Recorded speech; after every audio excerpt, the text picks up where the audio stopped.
ವಾಗರ್ತ ವಿವ ಸಂಪ್ರೋಕ್ತವು ವಾಗರ್ತ ಪ್ರತಿಪತ್ತಯೇ ಜಗತಾ ಪಿತರೌ ವಂದೇ ಪಾರ್ವತಿ ಪರಮೇಶ್ವರು. ವಿಶ್ವ ಹಿಂದೂ ಪರಿಷತ್ ಬದಿಯಡ್ಕ ಇವರ ವತಿಯಿಂದ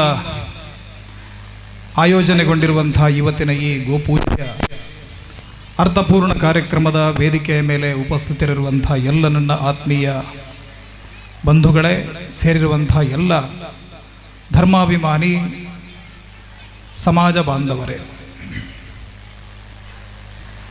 ಕೇರಳ ಒಂದು ಅದ್ಭುತವಾದಂಥ ರಾಜ್ಯ. ನಾನಾ ಭಾಷೆ, ನಾನಾ ಸಂಸ್ಕೃತಿ, ನಾನಾ ಬಣ್ಣದ ಜನಗಳು. ನಾನು 5 ನಿಮಿಷ ಮೊದಲು ಇನ್ನೊಂದು ದೊಡ್ಡ ಕಾಮನ ಬಿಲ್ಲನ್ನು ನೋಡ್ತಾ ಇದ್ದೆ. ಕೇರಳದ ಸಂಸ್ಕೃತಿ ಒಂದು ರೀತಿಯಲ್ಲಿ ಕಾಮನ ಬಿಲ್ಲಿನ ಹಾಗೆ ಇದೆ. ಹಸಿರು, ಹಳದಿ, ನೀಲಿ, ಕೆಂಪು, ಬಗೆಯ ಬಗೆಯ ಬಣ್ಣಗಳು. ಆದರೆ ಆ ಕಾಮನ ಬಿಲ್ಲಿನಲ್ಲಿ ಅಷ್ಟೆಲ್ಲ ಬಣ್ಣಗಳನ್ನು ತುಂಬಿದ್ದು ಯಾರು ಅಂತ ಕೇಳಿದ್ರೆ, ಪಡುವಣದ ಕಡಲಿನಲ್ಲಿ ಮೂಡ್ತಾ ಇರುವಂತಹ ಆ ಮಾರ್ಥಾಂಡ, ಅವನ ಆ ಕೇಸರಿ ವರ್ಣದ ಪರಿಣಾಮವಾಗಿ ಇಲ್ಲಿ ಇಷ್ಟೆಲ್ಲ ವೈವಿಧ್ಯತೆಗಳು ಉಳಿದಿರೋದಕ್ಕೆ ಸಾಧ್ಯ. ಅಂತ ಆ ಕೇಸರಿ ಅಂದ್ರೆ ಅದು ಸಾಮಾನ್ಯದ ಕೇಸರಿ ಅಲ್ಲ. ಕೇಸರಿ ಇವತ್ತಿಗೂ ನಮ್ಮ ಹೆಗಲ ಮೇಲೆ ಉಳಿದಿದೆ, ನಮ್ಮ ಧ್ವಜದ ಮೇಲೆ ಉಳಿದಿದೆ ಅಂತ ಅದಕ್ಕೆ ಹಿಂದೆ ಸಾವಿರಾರು ವರ್ಷದ ಬಲಿದಾನ ಇದೆ, ತ್ಯಾಗ ಇದೆ. तलवारों पे सरवार दिए, अंगारों में जिस्म जलाए, तब कहीं जाकर हमने हमारे सर पर ये केसरी रंग सजाए. ಸುಮ್ಮನೆ ಅಲ್ಲ, ಅಂಥ ಬಲಿದಾನದ ಪರಂಪರೆ ಇರುವಂತಹ ಈ ಮಣ್ಣಿನಲ್ಲಿ ಇವತ್ತಿನ ಕಾಲಘಟ್ಟದ ಜನಾಂಗವನ್ನು ನಮ್ಮವರೆಲ್ಲ ಜನ್ಝಿಗಳು ಅಂತ ಕರೀತಾರೆ. ಜನ್ಝಿ, ಇನ್ನೆಲ್ಲ ಅಲ್ಫಾ, ಇನ್ನು ಮುಂದೆ ಹುಟ್ಟಿದವರೆಲ್ಲ ಜನ್ ಅಲ್ಫಾ ಅದೆಲ್ಲ ಬರುತ್ತೆ. ಆದ್ರೆ ನಾನು ಹೇಳ್ತೇನೆ, ನಾವು ಜನ್ಝಿಗಳಲ್ಲ, ನಾವು ಅಮೃತ ಪುತ್ರರು. ಅಮೃತ ಪುತ್ರರು ಯಾಕೆ ಅಂತ ಕೇಳಿದ್ರೆ, ಇದೇ ಕೇರಳದ ಬೀದಿಯಲ್ಲಿ ಯೂತ್ ಕಾಂಗ್ರೆಸ್ಸಿನವರು ಹಸುವಿನ ಕೊರಳನ್ನ ಕತ್ತರಿಸಿ ಪ್ರತಿಭಟನೆ ಮಾಡಿದ್ದನ್ನು ನೋಡಿದ್ದೇವೆ. ಅದೇ ಬದಿಯಡ್ಕದ ಮಣ್ಣಿನಲ್ಲಿ ನಮ್ಮ ಕಾರ್ಯಕರ್ತರು ನಡು ರಸ್ತೆಯಲ್ಲಿ ಗೋಪೂಜೆಯನ್ನು ಮಾಡಿ ಅದನ್ನ ಈ ಮಣ್ಣಿನಲ್ಲಿ ಧರ್ಮ ಸಂಸ್ಕೃತಿಗಳು ಇವತ್ತಿಗೆ ಉಳಿದಿವೆ ಅನ್ನೋದನ್ನು ಸಾಬೀತು ಮಾಡಿದ್ದನ್ನು ನೋಡಿದ್ದೇವೆ. ಯಾವ ಅಯೋಧ್ಯೆಯಲ್ಲಿ 500 ವರ್ಷಗಳಿಂದ ಒಂದು ಹಣತೆ ಉರಿಲಿಲ್ವೋ, ಅದೇ ಅಯೋಧ್ಯೆಯಲ್ಲಿ, ಅದೇ ಸರಯೂ ನದಿಯ ತಟದಲ್ಲಿ ಕೋಟಿ ಕೋಟಿ ದೀಪಗಳ ಕಾರ್ತಿಕೋತ್ಸವವನ್ನು ನಾವು ನಮ್ಮ ಜೀವನದಲ್ಲಿ ನೋಡುತ್ತಾ ಇದ್ದೇವೆ. ಯಾವ ಕಾಶಿಯ ವಿಶ್ವನಾಥನನ್ನ ಆ ನಂದಿ 100 ವರ್ಷದಿಂದ ಕಾದು ಕುಳಿತಿತ್ತೋ, ಆ ಕಾಶಿಯ ವಿಶ್ವನಾಥನ ಅದೇ ನೆಲದಲ್ಲಿ ಸ್ವರ್ಣ ಗೌರಿಯ ಪೂಜೆಯನ್ನು ನೋಡಿದ್ದೇವೆ. ಭವ್ಯವಾದಂತಹ ವಾರಣಾಸಿಯ ಆ ಶಂಕರನ ಮಂದಿರ ತಲೆ ಎತ್ತಿ ನಿಲ್ಲುವುದನ್ನು ಕೂಡ ನಾವು ನೋಡಿದ್ದೇವೆ. ಯಾವ ಹೇಳಿದ್ರಾಗ ಪ್ರವೀಣರು, ಯಾವ ಭಾರತದ ಸಂಸತ್ ಭವನದ ಎದುರು ಗೋಹತ್ಯೆಯನ್ನು ಸಂಪೂರ್ಣವಾಗಿ ನಿಷೇಧ ಮಾಡಿ ದೇಶದಲ್ಲಿ ಅಂತ ಹೊರಟಂತ ಬರಿಗೈ ಸನ್ಯಾಸಿಗಳ ಮೇಲೆ ಗುಂಡನ್ನ ಹಾರಿಸಿ 100 ಸಂಖ್ಯೆಯಲ್ಲಿ ಸನ್ಯಾಸಿಗಳನ್ನ ಹತ್ಯೆ ಮಾಡಲಾಯಿತು. ಜಲಿಯನ್ ವಾಲಾಬಾಗ್ ಅನ್ನು ಕೂಡ ನಾಚಿಸುವಂತ ನರಮೇಧವನ್ನ ಮಾಡಲಾಯಿತು. ಅದೇ ಸಂಸತ್ ಭವನದ ಒಳಗಡೆ ಧರ್ಮದ ಪ್ರತೀಕವಾಗಿರುವಂತಹ ನಂದಿ ಧ್ವಜವಾದಂತ ಸೆಂಗೋಲನ್ನ ಪ್ರತಿಷ್ಠಾಪನೆ ಮಾಡಿದನ್ನು ಕೂಡ ನಾವು ನೋಡಿದ್ದೇವೆ. ಹಾಗಾಗಿ ನಾವು ಅಮೃತ ಪುತ್ರರು.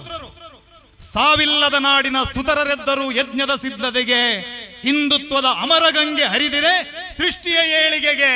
ಹಿಂದುತ್ವದ ಅಮರಗಂಗೆ ಯಾವುದಕ್ಕೆ ಹರಿದಿರೋದು? ಸೃಷ್ಟಿಯ ಏಳಿಗೆಗೆ. ನಾವು ಯಾರ ವಿರುದ್ಧವೂ ಇಲ್ಲ, ನಾವು ಯಾರ ವಿರುದ್ಧವೂ ಇಲ್ಲ. ಎಲ್ಲರನ್ನ ಜೊತೆಯಾಗಿ ತೆಗೆದುಕೊಂಡು ಹೋಗುವಂತ ಸಮಾಜ, ಎಲ್ಲರನ್ನ ಜೊತೆಯಾಗಿ ಕರ್ಕೊಂಡು ಹೋಗುವಂತ ಸಂಸ್ಕೃತಿ ಭಾರತದ ಸಂಸ್ಕೃತಿ. ನಾವೆಲ್ಲ ರಾಮನ ಅನುಯಾಯಿಗಳು. ಹೇಳಿದ್ರು,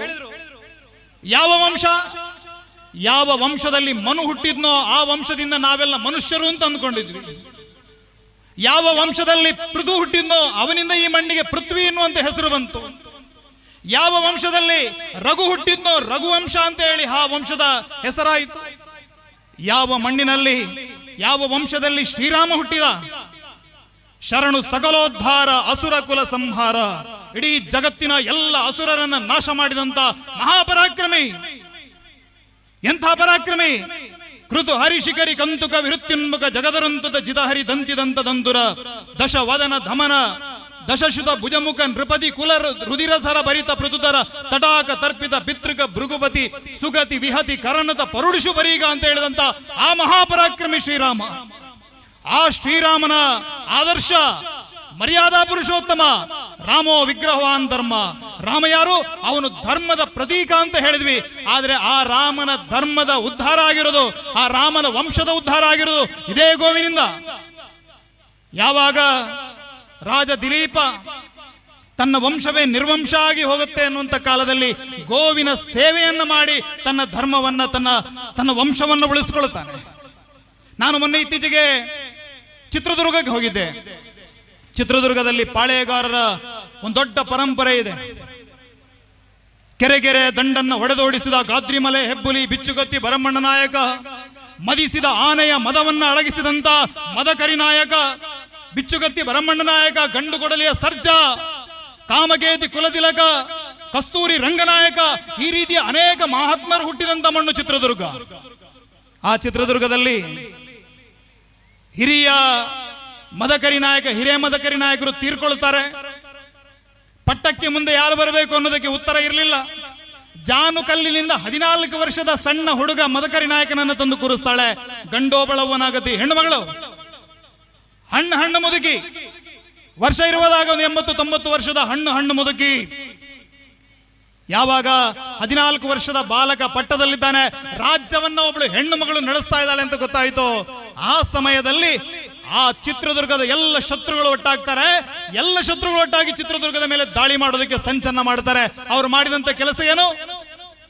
ಹೆಣ್ಣು ಮಕ್ಕಳನ್ನೇ ತಾಕೊಂಡು ಹೋಗಿದ್ದಲ್ಲ, ಗಂಡು ಮಕ್ಕಳ ತಲೆ ತೆಗೆದಿದ್ದಲ್ಲ, ಗೋವಂಶವನ್ನ ಅಪಹರಣ ಮಾಡ್ತಾರೆ, ಗೋವುಗಳನ್ನ ಅಪಹರಣ ಮಾಡ್ತಾರೆ.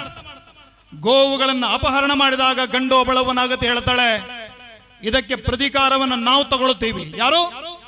ಚಿತ್ರದುರ್ಗದ ಮಹಿಳೆಯರು ತಗೊಳ್ಳುತ್ತಾರೆ, ಚಿತ್ರದುರ್ಗದ ಹೆಣ್ಣು ಮಕ್ಕಳು ತಗೊಳ್ಳುತ್ತಾರೆ. ಯಾಕಂದ್ರೆ ಗೋವಂಶದ ಮೇಲೆ ದಾಳಿ ಆಗಿದೆ. ಹೆಣ್ಣಂದ್ರೆ ಗೋವು, ಗೋವಂದ್ರೆ ತಾಯ್ತನ, ಮಾತೃತ್ವ.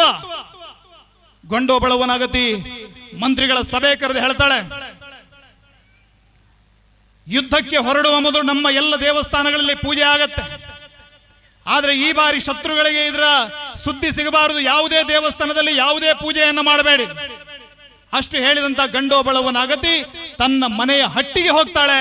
ಹಟ್ಟಿಗೆ ಹೋಗಿ ಕಪಿಲೆದನ, ಆ ಕಪಿಲೆದನದ ಕಾಲಿಗೆ ಬಿದ್ದು ಗಂಡೋಬಳವನಾಗತಿ ಹೇಳ್ತಾಳೆ, ನನ್ನ ರಾಜ್ಯದಲ್ಲಿ ಸಂಪಿಗೆ ಸಿದ್ದೇಶ್ವರ ಇದ್ದಾನೆ, ನನ್ನ ರಾಜ್ಯದಲ್ಲಿ ಮಾರಮ್ಮ ಇದ್ದಾಳೆ, ನನ್ನ ರಾಜ್ಯದಲ್ಲಿ ಉಚ್ಚಂಗ ಇದ್ದಾಳೆ, ನನ್ನ ರಾಜ್ಯದಲ್ಲಿ ಏಕನಾಥೇಶ್ವರಿ ಇದ್ದಾಳೆ.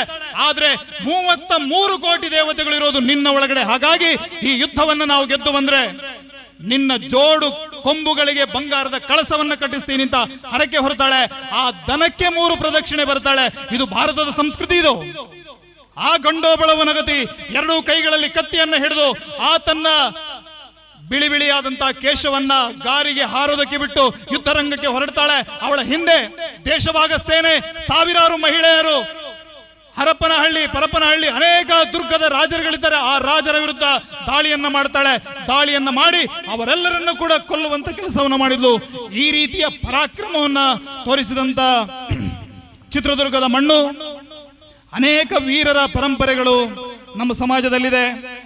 ಗೋವನ್ನುವುದು ನಮ್ಮ ಹಿಂದೂ ಸಮಾಜದ ಅಸ್ಮಿತೆ. ಅದು ಆ ಅಸ್ಮಿತೆಯನ್ನ ಉಳಿಸುವಂತ ಕೆಲಸವನ್ನ ನಾವೆಲ್ಲ ಮಾಡುವಂತ ಕೆಲಸವನ್ನ ಮಾಡೋಣ ಅಂತ ಹೇಳ್ತಾ ಈ ವೇದಿಕೆಯಲ್ಲಿ ಅವಕಾಶ ಕೊಟ್ಟಿದ್ದಕ್ಕಾಗಿ ಎಲ್ರಿಗೂ ವಂದನೆಯನ್ನು ಸಲ್ಲಿಸ್ತಾ ನನ್ನ ಮಾತನ್ನು ಮುಗಿಸ್ತೇನೆ. ಜೈ ಶ್ರೀರಾಮ್.